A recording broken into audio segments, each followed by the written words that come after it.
Thank you. A little bit of background here. This is regarding the waterfront in Oshawa.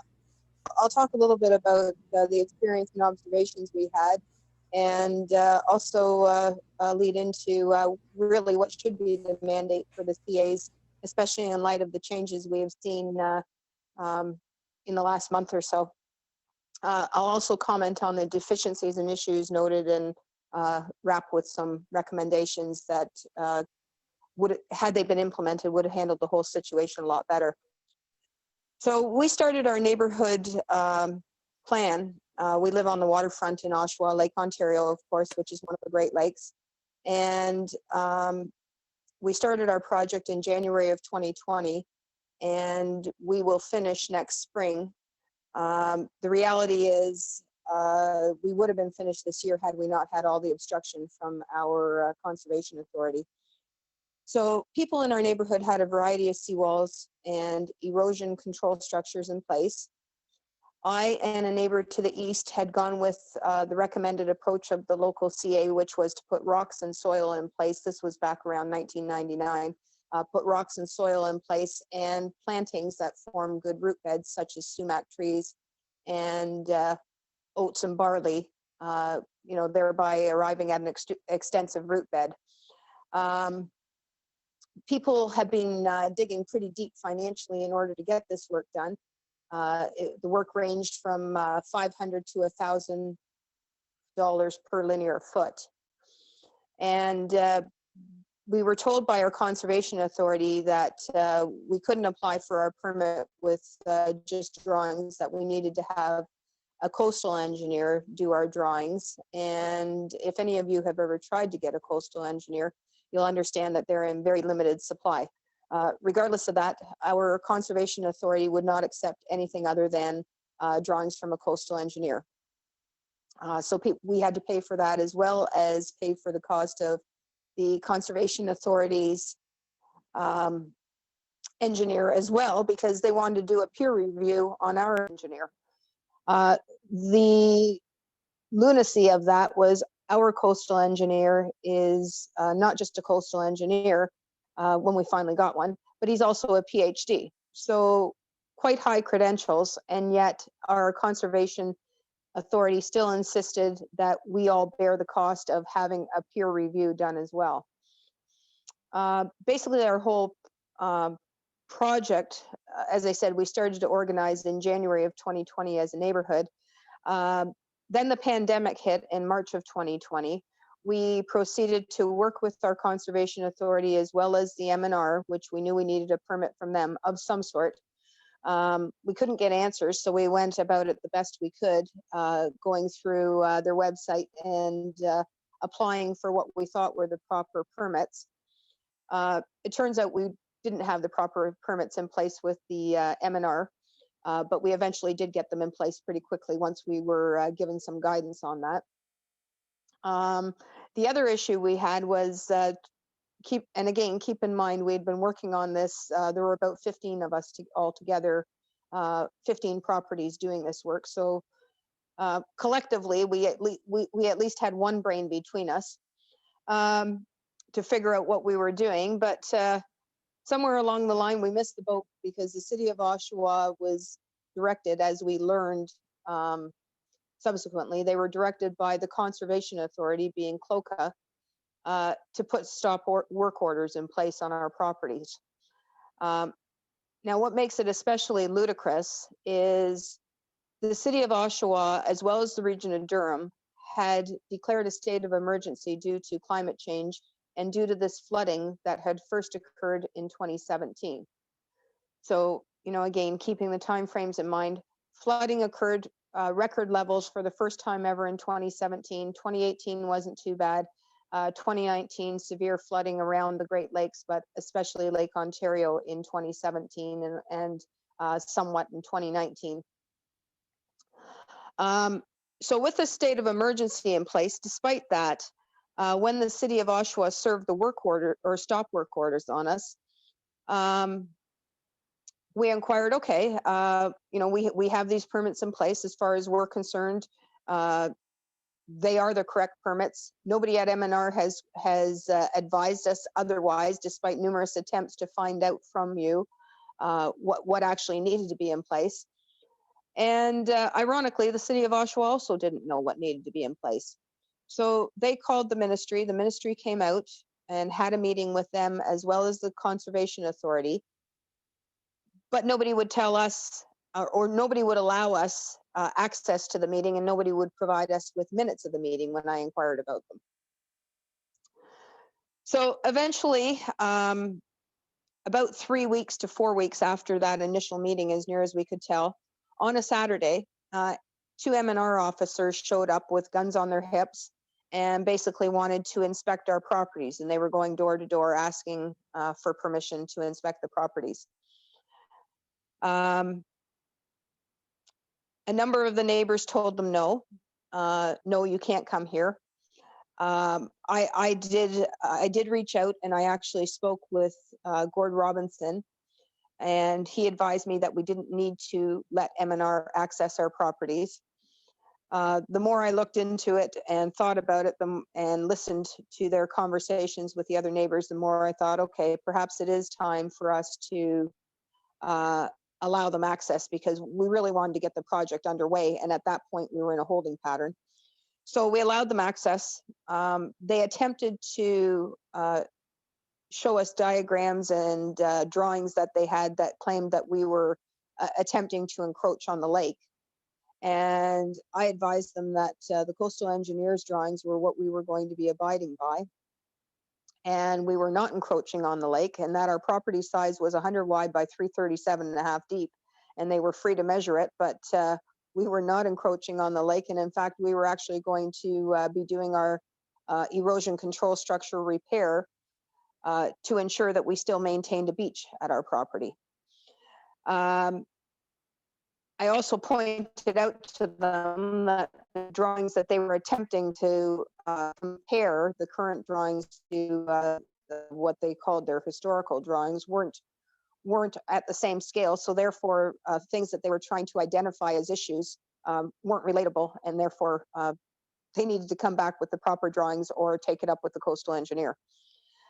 In the end, I guess it wasn't a bad thing that they showed up, because we were able to get our permits actually expedited with MNR and get the proper attention. And I think the reality is by that point in time, we had raised so many issues and made so much noise that they really wanted us to have MNR permits in place,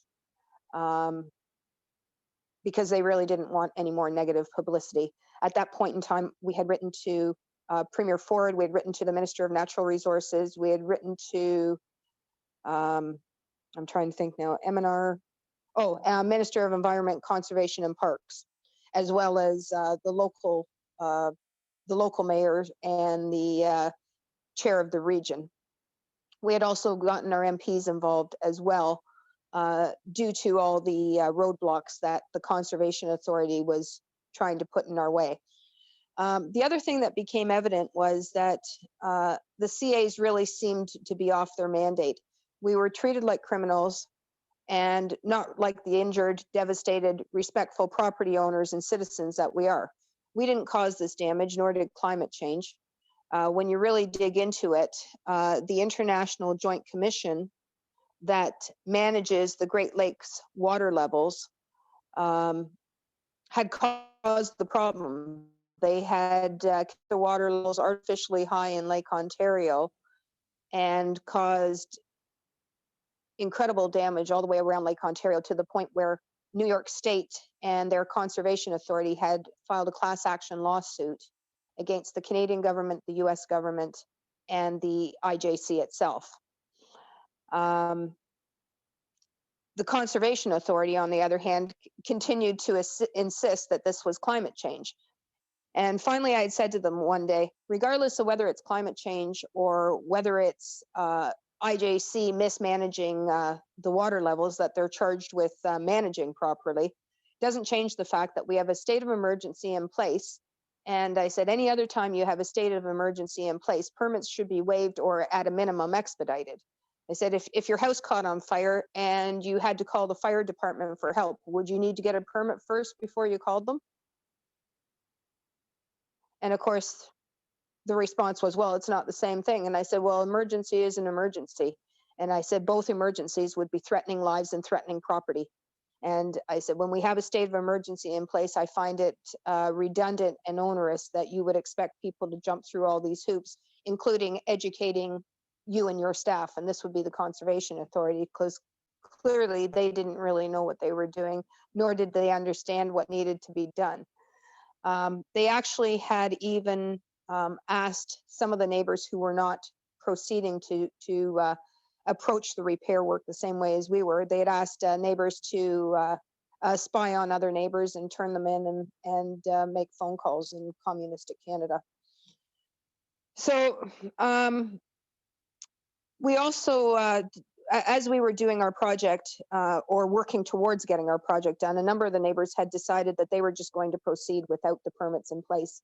And with everybody on a hiatus due to the pandemic, nobody came around for a couple of months, and some of them actually did get their work almost completed before the Conservation Authority came around and tried to stop the work, or did stop the work.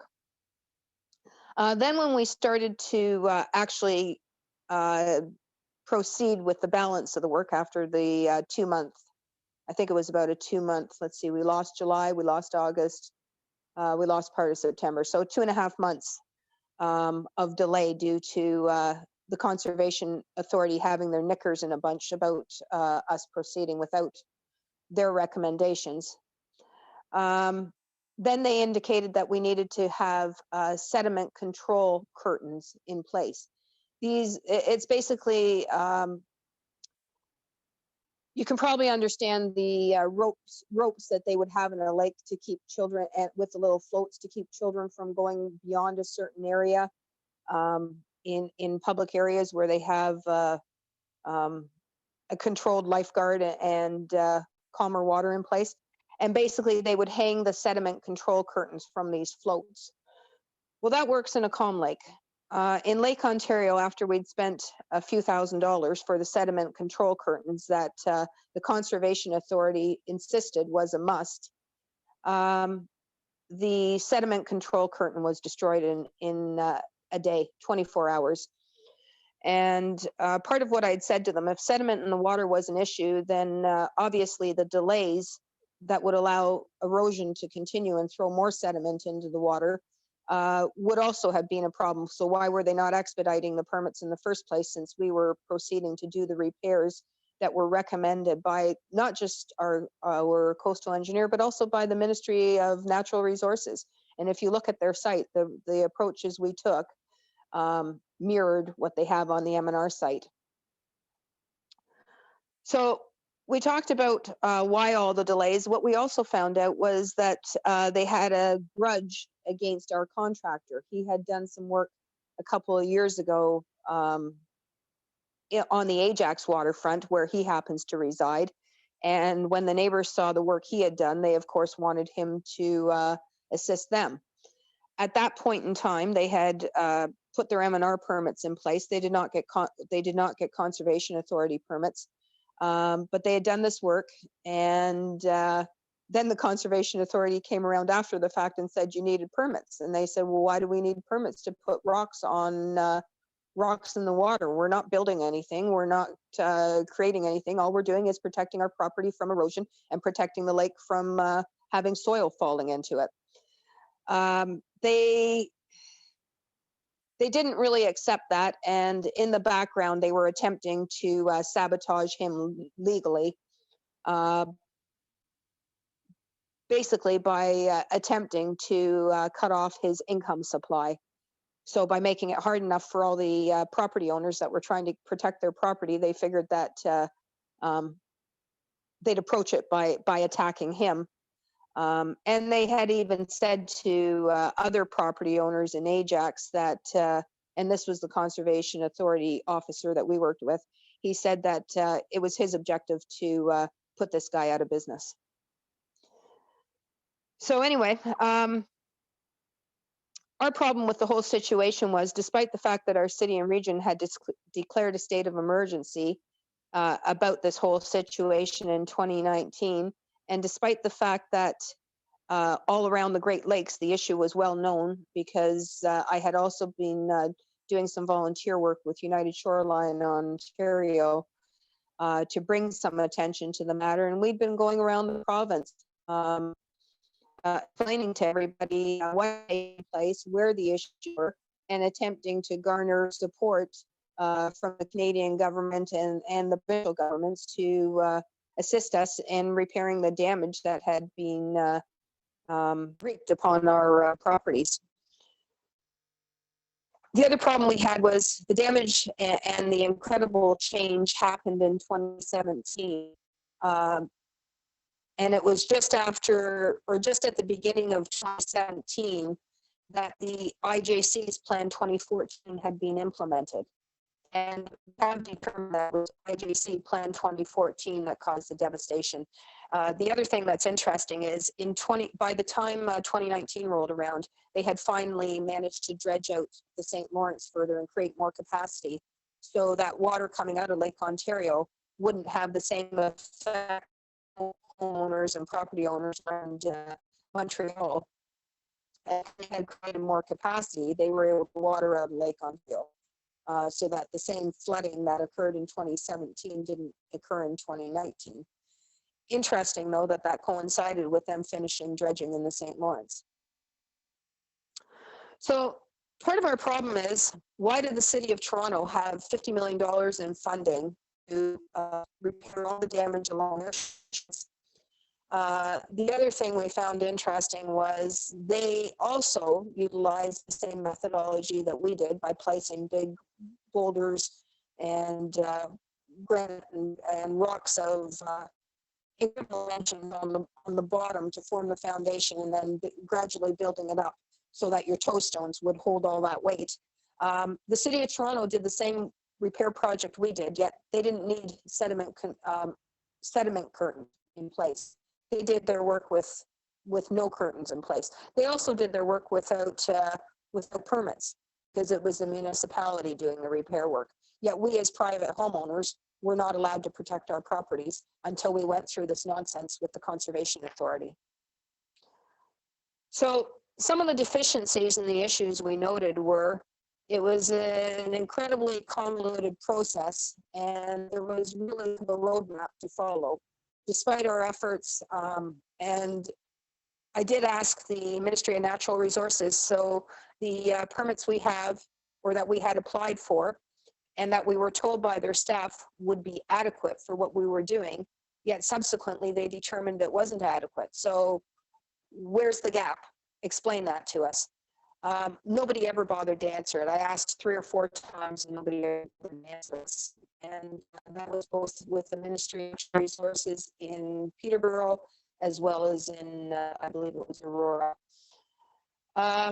We also noted that the process was extremely unfriendly for users. And what about property owners who were technically judged? Again, we were fortunate. We had a good neighborhood project going on, and people were willing to help those who were technically challenged. Nobody was taking responsibility for the situation. Everybody was complaining that we were breaking their rules. They were all bellowing about wanting authority on our private properties, but they didn't want to take the responsibility. Well, as I said to them, authority doesn't go without responsibility. They go hand in hand. We also had concerns about the lack of communication, lack of transparency, lack of authenticity and honesty. And yet, if you really look at all these municipalities, and as well as the province, they all hold that out as being 4 of their cornerstones and pillars in how they conduct their business. The other thing we suggested is that perhaps what they need to do is have standard approved contractors to do this work. You know, we had to do the research, and it took us, well, since 2017 to figure out what would even hold up against the Great Lakes. But nobody at the province was really telling us what was acceptable. We stumbled across the ministry's drawings all on our own by poring over their website for hours and hours and hours. We also found that, we're in a shoreline community. How is it that our city didn't know what needed to be in place? You're able to go to the city if you're building a deck, and if you can't do the drawings and things yourself, they'll help you sketch it out and provide you with assistance and guidance. What we found is they were more concerned with being punitive, chastising us instead of assisting us in the process. So overall, we found that people were rather unknowledgeable and very reactive to the situation. They also ended up issue fines for the people who proceeded to do the work without the permits being in place. And those penalties were somewhere in the range of $2,000. I think it was $750 you paid if you had proceeded without the permit in place. We also found it offensive that we had to pay for their peer reviews. Like if they didn't have, they have engineering staff at our conservation authority. If they're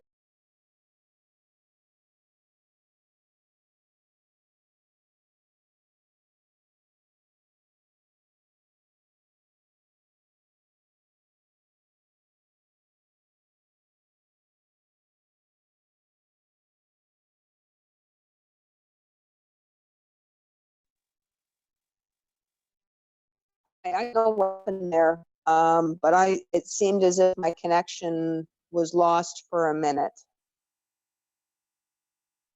I'm not sure where everybody else's connection is at, but I'll proceed until I hear. I can hear you, Sylvia. Somebody. I can hear you. Go ahead. Okay. Okay, great. Yeah. So anyway, as I was saying, we found it very offensive that they had engineering staff and no, and yet qualified to even comment on our engineers' documents. So if they want to hold themselves in this position as an authority, it says so in their name, doesn't it? Then perhaps they should do the necessary work to educate themselves, or alternatively hire a provincial engineer themselves, not look to that.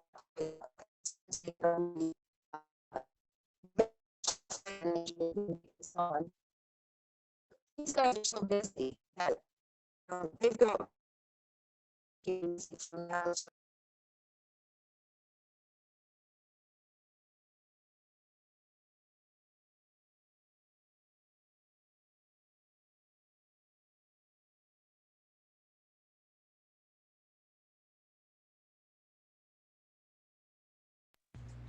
Well, this is unfortunate. It's the first time we've had any issues with video or audio. Has Sylvia come back on? Yep, it's back on. You have to unmute, There Sylvia. I am unmuted. Okay. Can you hear me? Yes, I can. It's showing as muted, but I can hear you. Yeah, that's the second time it's cut out. I don't know if other people are experiencing the same issue. I know that Cynthia had said she had some issues with her internet today, so I don't know if that's why it happened before on a Zoom call.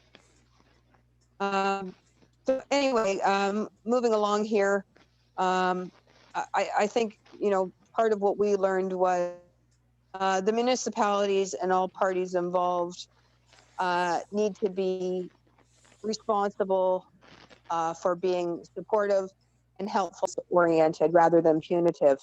Help the homeowners, help the constituents in the city or in the municipality that are also paying their property taxes.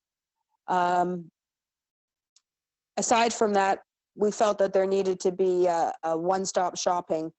And the other thing we noted was that when we had put in our original erosion control structures, we had dealt with the Ministry of Natural Resources only. I had actually at that time, and that was back in '99, I had actually reached out to the Conservation Authority, and they didn't want anything to do with it back in that era. Now, 20 years later, they want to control the process, and it seems to be their new cash cow. The other recommendation we had is they need to establish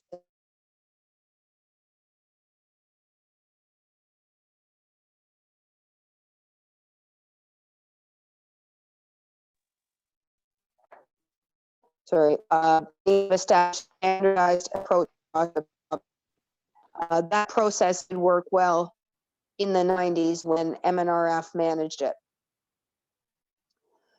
So aside from that, we felt that we all have to work towards shoreline resiliency, ecological integrity, unless we also want to go the way of the dodo bird and the dinosaurs. This is not only where we live, it is also the drinking water supply and the nuclear plant cooling water supply for the majority of Ontario. And coincidentally, when you take a look at how the nuclear plant property, again, they've used rocks and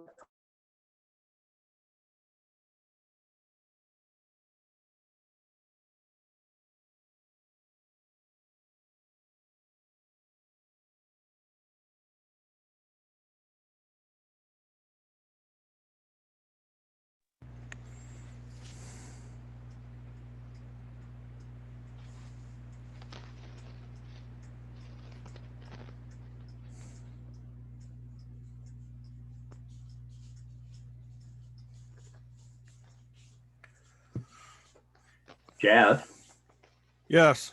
may I make a suggestion? Yep. Go right ahead. That if someone can get a hold of Sylvia and suggest that she completely log out of the system and then re-log in and see if that helps with the connection. heard you do that. I heard you say that. I'll do that. Maybe just use the audio, Sylvia.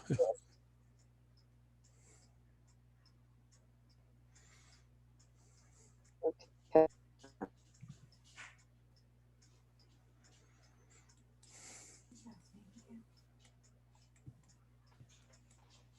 I can hear you right now.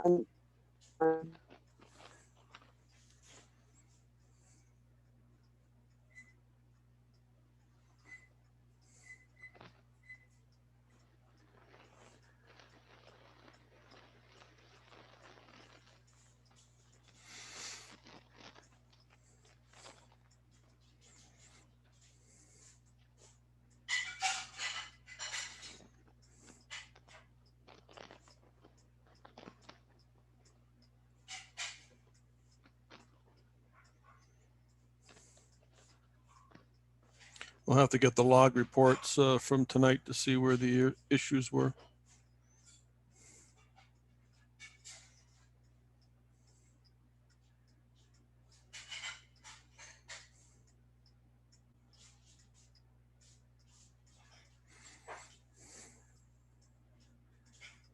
I've been on Zoom calls with substantially more people than this, and we haven't had a problem.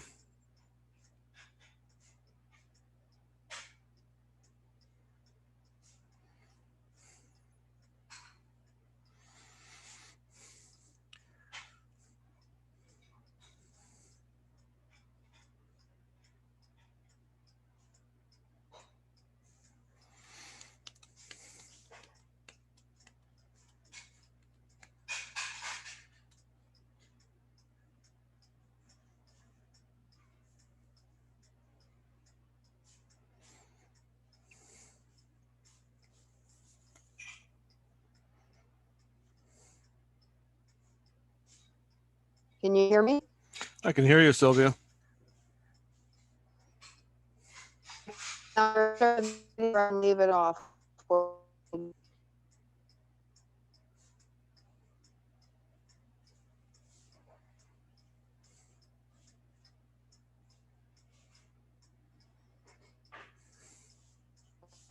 video on. Let's see how that. I think I was talking about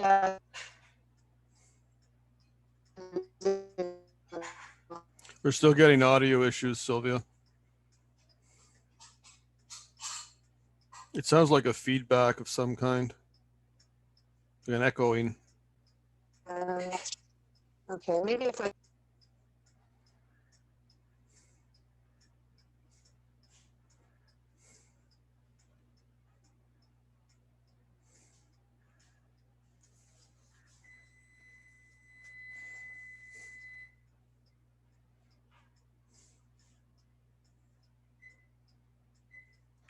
Maybe if you took your, are you on speaker on your cell phone? Sylvia?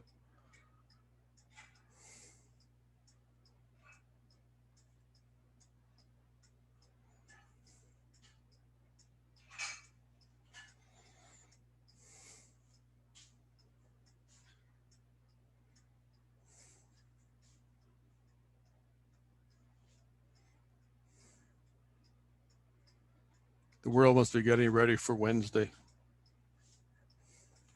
Internet's all heavily used. Fireworks will start.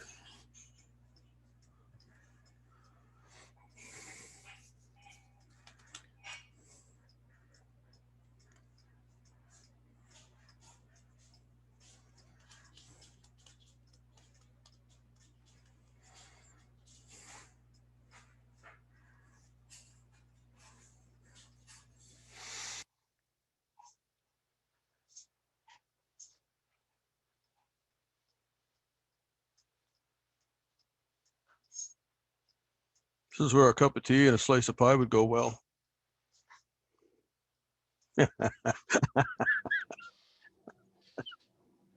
You were talking about Wednesday. Yeah. I just had a beforeitsnews.com, an email was sent to me.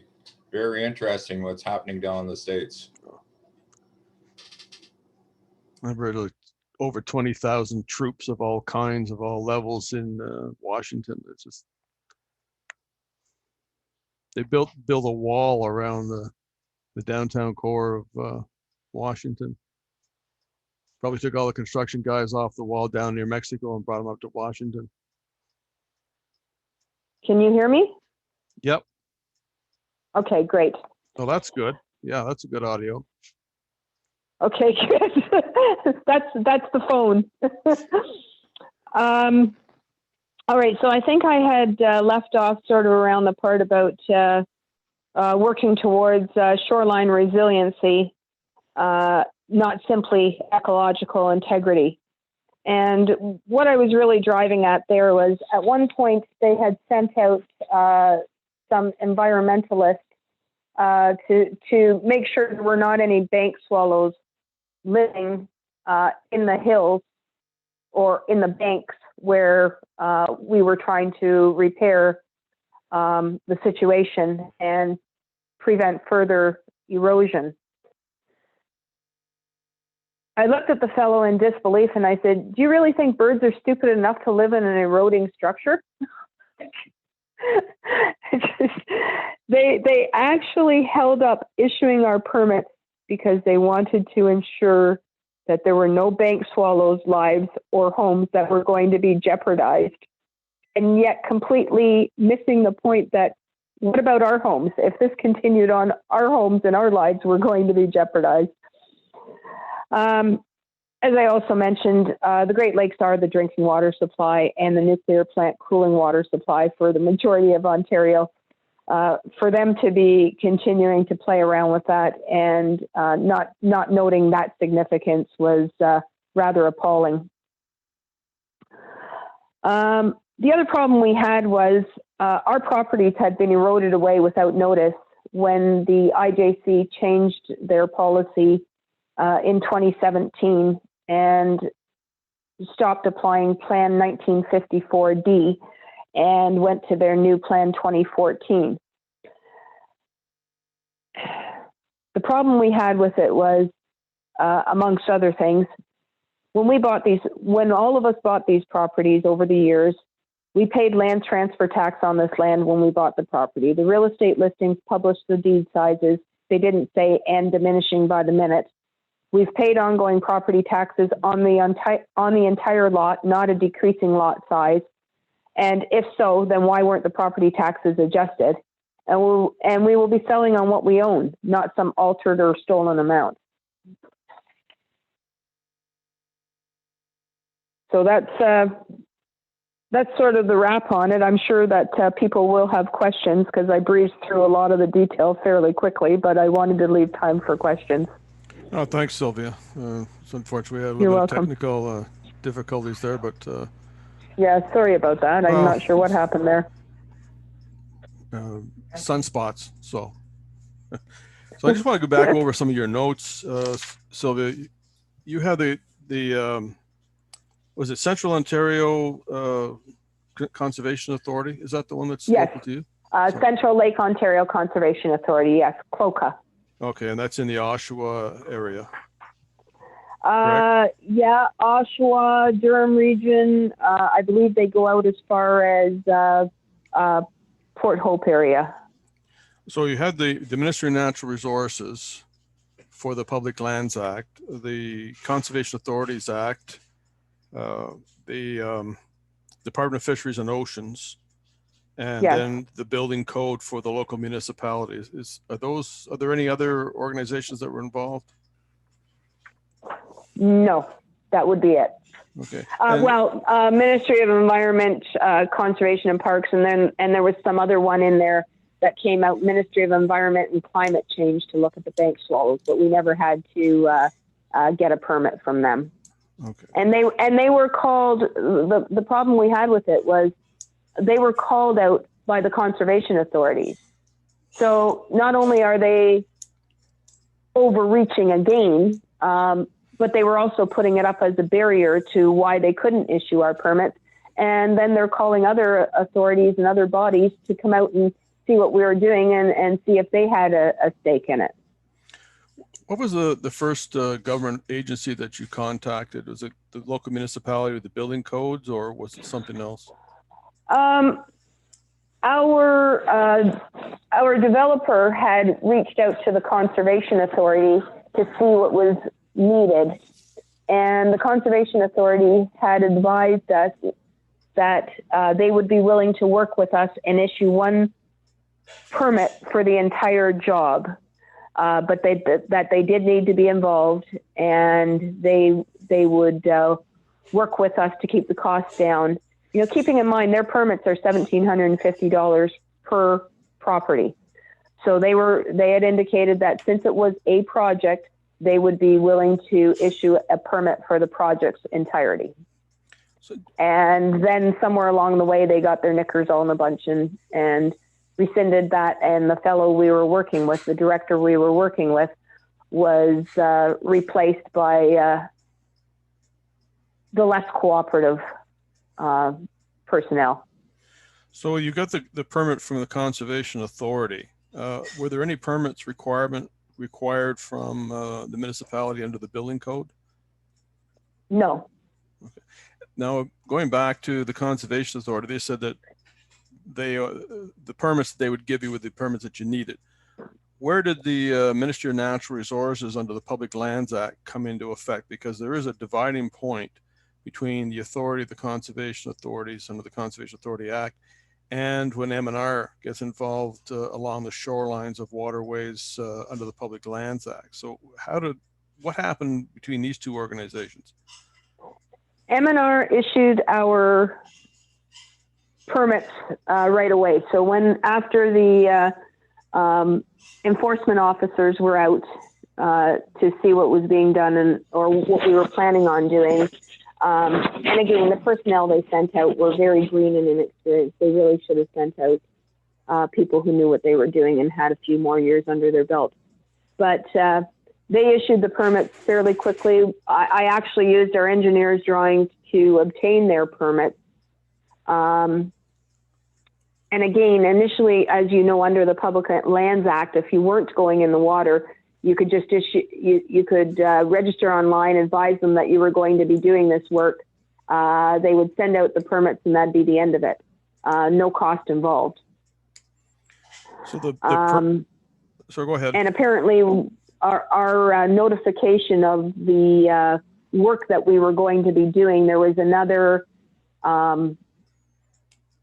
more in-depth application that needed to be completed to get the actual permit that they claimed we needed. But the thing that's funny is when we did this work in '99, those were the same permits we applied for as we did this time. And we were told, oh, no, those aren't good enough. And I think the only reason they said they weren't good enough is they were backing the Cloca Conservation Authority in the city of Oshawa, because by this point, as I'd mentioned, the city of Oshawa had issued a stop work order. It was actually a site violation order because we had been staging the rocks on our property because we had clear access to the backyard, and a lot of the neighbors didn't have that. So our site had I believe it was more than 50 cubic meters of soil, rock that we had placed or allowed to be placed there. So that was the city's paperwork that stopped us at that point, so that Cloca could then run roughshod all over the place and get people dancing to their tune. So this was a municipal bylaw that got involved with fill material at the back of the property? Yes, but the fill material was actually staged at the front of the property because that's how much material we needed. So it was staged at the back and the front. So we have a municipal... And as we learned, because again, a lot of us were nudging different contacts we knew, it was the Conservation Authority who told the city to issue those site violation orders and stop the work. Was this before or after the CAs issued their permits? This was before the CAs issued their permits. So the conservation... I think the CAs were upset because some of our neighborhood had gone ahead doing the work without their permits. And I mean, again, we had all this material staged and we had a limited time frame within which to do the work because Department of Fisheries needed you out of the water by, I believe it was the end of September. So DFO was concerned about fish spawning? Yes. So, and for this area, classed as Southern Ontario, their concern is that some of the other fish breeds start spawning at, I guess, the beginning of October. The gentleman from the Ministry of Natural Resources, were they out of the Peterborough office? Aurora office. Aurora. So the Ministry of Natural Resources said, okay, go ahead. Even though you were in the water and the Conservation Authority issued the permit, so with the CAs was the overview or the overhead permit, and that the public lands or M&R permit was subservient to the CA permit. Is that how these two organizations work? It seemed to be the way it was being handled, yes. Even though, as I said, what struck me as bizarre is M&R always took the lead on that in the past. And it was only recently, with all the nonsense in the last few years with at least our Conservation Authority overreaching, that and they felt that they had this authority to speak to what was going on. And yet previously they had no interest and no ability to speak to what was happening on the Great Lakes. So M&R did not do a peer review of your engineering diagrams. It was only the Conservation Authority? Correct. Okay. Well, we have about 15 minutes left, so I'm going to open up to the floor. Anyone have questions for Sylvia? Just raise your hand. Oh, there's Vaughn. Can Sherry ask a question? Sure. Yeah, okay. All right. So, Sylvia, can you go back to what you mentioned about dredging and Montreal? I couldn't quite hear that. Yeah, no worries. Back in 2017, when the IJC implemented Plan 2014, they had to maintain higher water levels in Lake Ontario in order to prevent the St. Lawrence River from being too high and therefore flooding out Montreal. So what they did from 2017, because they realized that they had caused all this damage around Lake Ontario, but the other problem is the Great Lakes are controlled at 2 points. There's the eastern control point, which is the Moses Saunders Dam, which keeps the water back from the St. Lawrence. And then at the northwest point, I think it's on Lake Superior, but I'm not sure of that. I'd have to look that up again. But regardless, there's the dam up there that keeps the water from getting into the Great Lakes. And then there's the dam at this east end that allows it to leave the Great Lakes at whatever rate they set it at.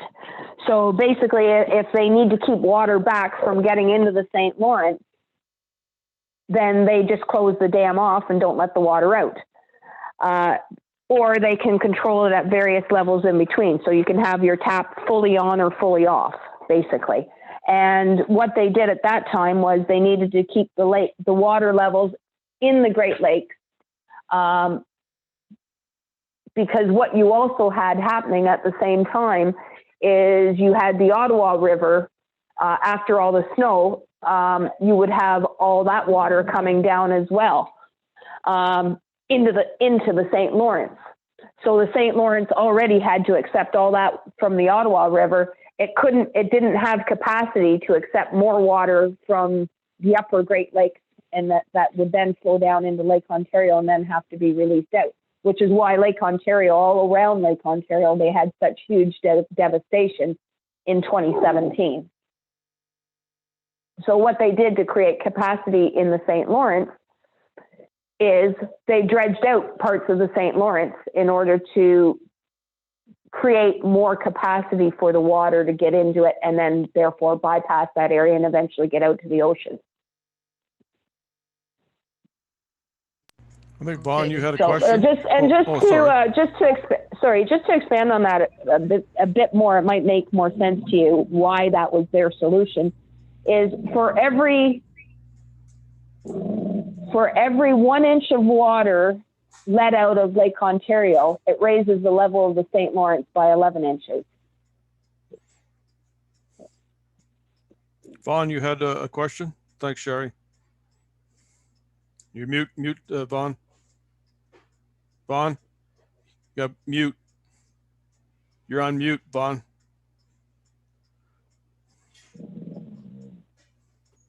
There a couple questions.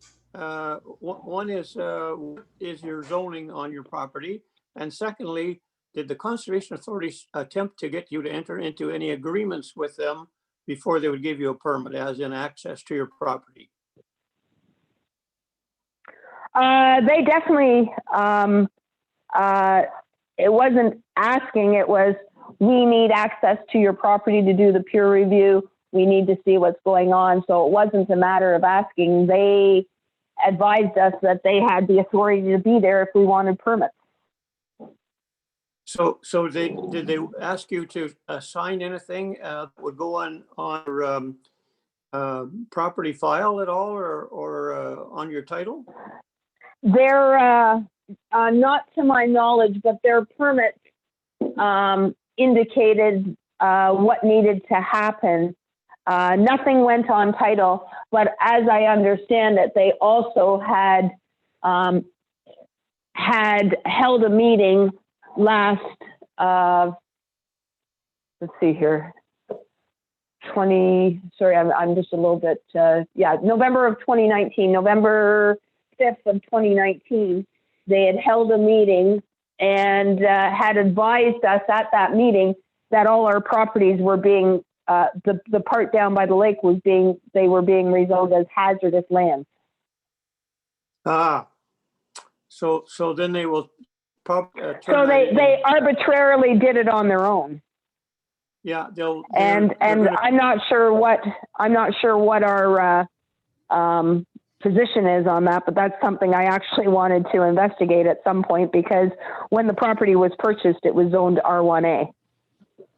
Right. So what you probably have on there is a designation of hazard land, and what they will attempt to do is to then have the municipality zone it as environmentally protected, so that can then have bylaws for enforcement. So that's what is probably going on, and what we much of us did during that phase is we advised the municipality, we sent them notices of non-consent that we did not consent to them changing our zoning. When they pass the zoning bylaws, you have 2 weeks to do that, to give them notice or appeal it. But what that you might be looking at.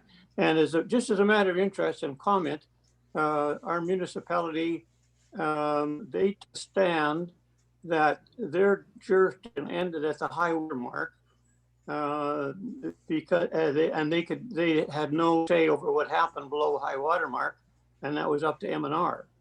And I just find it curious that I guess my question is this: how can you argue high water mark when you can control the water to whatever level you want it to be at? Sure, but when you have control of the water coming in and you have control of the water going out, so they can raise it as high as they want to or lower it as far as they want to. But either way, it's not natural. But what I'm suggesting is, regardless of where the high water mark is, you're only trying to recover the land that has been covered by water, and therefore I'm wondering why the municipality or the conservation authorities would think they have jurisdiction on that part of the property, because that's supposed to be M&R as part of the Great Lakes. It's just a question.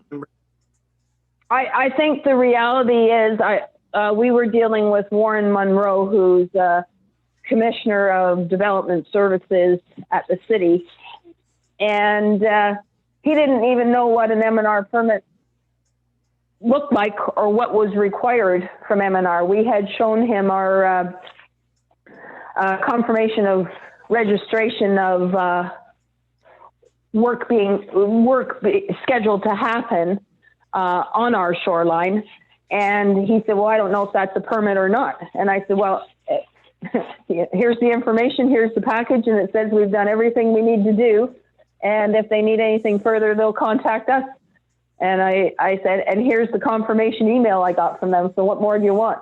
Well, we don't know. And I said, this is all we needed in the past, why would we need anything different now? I actually, my position was, given my experience with M&R or with the Conservation Authority back in '99, and them not wanting any involvement, why now all of a sudden? You know, if the M&R permit was sufficient back in '99, M&R and DFO was sufficient, because DFO didn't even care back then. It was like, hey, if you're doing the work at the right time, you're good. So we did our M&R permit way back then, and we didn't need anything at all from the Conservation Authority. In fact, when I asked them, they said, no, it's not within our jurisdiction, we're good. I think that's probably the way it actually is or remained that way. And that's why I was curious to know that whether or not that whole issue was brought up and put forward about do they even have jurisdiction in the lakes below high water level, and if that isn't strictly up to M&R without conservation being involved. That was my question, I guess. Yeah, and I'm sorry I don't have the answer. All I can do is talk around it as I did, because I don't have the definitive answer. You know, as I said, the Conservation Authority claimed they had this authorization.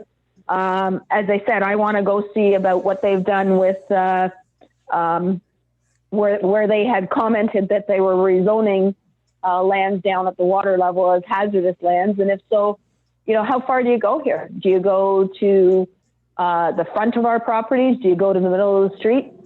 Do you go, you know, half a mile north? Like how far do you take this if they're going to be zoning things as hazardous land? And the other problem that was happening as well, by the way, is because of the lake levels that had been artificially increased, the creeks and streams that flow into the Great Lakes were backing up and causing extensive erosion along the creek and the stream banks because the Lake Ontario couldn't accept the water that should normally be flowing into it from those tributaries. Thanks for the question, Vaughn. Francis, I think you had your hand up for a question. Kind of question, comment. These agents of the conservation, I really think they're in a de facto position because they're taking facts of law. You've had your say, the Ministry of Natural Resources give you the go ahead. So what they're trying to do is undo the Ministry's regulations, and they're actually schooling you to commit fraud on their behalf. And this backup of those streams, when you go look at it, the conservation have taken authority over those streams. Why aren't they doing something about the streams? It's a good question. I think the conservation authorities have bitten off more than they can chew. They want to have as much jurisdiction over as much of the province and the watersheds as possible, but they don't have the resources to look after it appropriately. But they don't want you to look after it either. I see Bob's hand up. Bob? Yeah, just a quick question. When you had talked to the Conservation Authority earlier on and they said they didn't, it's not in their jurisdiction, hopefully you got that in an email and not on a phone call. I got that in an in-person visit back in '99, and other people here did as well. So it's not just one person saying this. And also when I had commented on that to their CAO within the last year, as we were working towards moving forward on this, he nodded, acknowledging that, yeah, that was their position at the time, that they didn't have any authority on it. And in fact, when I asked them for recommendations on what we could do to protect our property, they were the ones who had suggested you fill in any erosion with rocks and soil, and then put in plantings that will form quick root beds, such as sumac trees and oats and barley. Apparently they all form quick root beds. So, you know, they acknowledged that that was their position at the time verbally. You know, could I get them to put it in writing? I don't know. I certainly wouldn't hesitate to, I guess, at this point in time. I never thought to. And Sylvia, Yeah. where's the project right now? What stage? Half done, 3/4, a quarter? What? Most of us have our shorelines protected. It's just the finishing work that needs to happen. So, you know, backyards haven't been resodded. I mean, the equipment that was required to take the rocks back and put them in there's no grass remaining, put it that way. So it's largely grading the property, putting on topsoil, and then either sod or seed. So most of us who were in phase one of this project have our work completed, other than the finishing landscaping. Now there's the other half of the street where the folks have not done anything yet, and sadly their properties are a lot closer to the lake than ours are. So our shoreline was a lot more accessible. I used to run up and down. I had a little trail that I'd run up and down that hill daily with the dogs and walk along the beach with them. You know, I'd say our bank would be 15 to 18 feet high, maybe. At the other end of the street, I bet you they're not far off 100 feet high, there's that much difference in the elevation. Has there been any discussions with any of the ministries about recovering the lost shoreline on your property?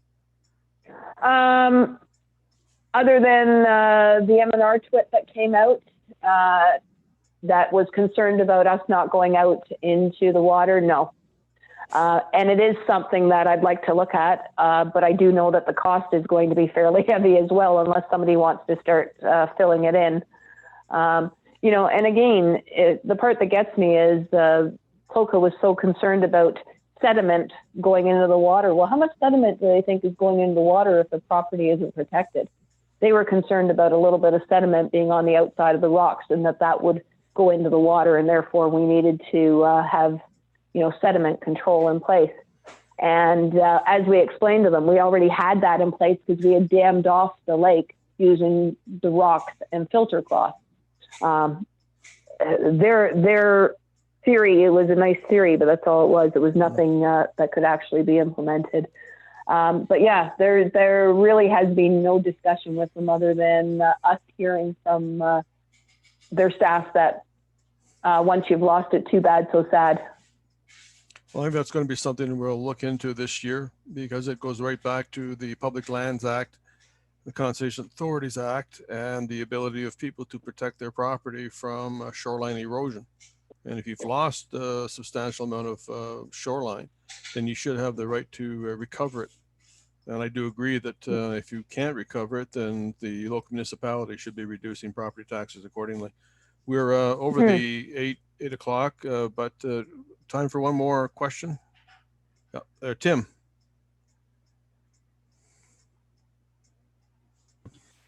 Hey, a couple of quick questions, Sylvia, more on the technical side. Like you've indicated that you and the other property owners were losing property. Did you guys have any engineering estimates on just how much property you've lost, say prior to 2017, and how much you've lost after 2017? No, we didn't have any engineering drawings or reports on that. But we did have those drawings presented to us by the M&R fellow who came out, and as I mentioned, his drawings weren't to scale. It would be most interesting to me to see the two different GPS photos, I guess, because it's pretty clear when you look at Google Earth right now. Jeff, I think I sent you a picture of what the back of our property looks like going out into the lake, and you can see where there's clear indication there of our old seawall and everything else. And if you look at 1999, the early part of 99, and even the early 90s and the late 80s, there are reports around, and I think I've got one of them, where they were concerned about the lake drying up. The water was down so low. So again, people were walking on the lake bed, but that was their property. They were we were having picnics down there. Well, thank you very much, Sylvia. Thank you everyone for your questions. I can certainly see we can go into part 2 of this at some time in the future. One of the things that is starting to come up, conservation authorities, is interference, not only along the shorelines, the people's ability to protect their property from shoreline erosion and the issues with the Public Lands Act and these two different ministries, but the interference of conservation authorities in normal farm practice and interfering in the agricultural industry, which is an absolute no.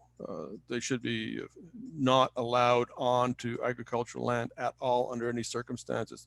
This is a direct interference in the production of food, which if you want to accept climate change, you want to accept all the issues that are going on.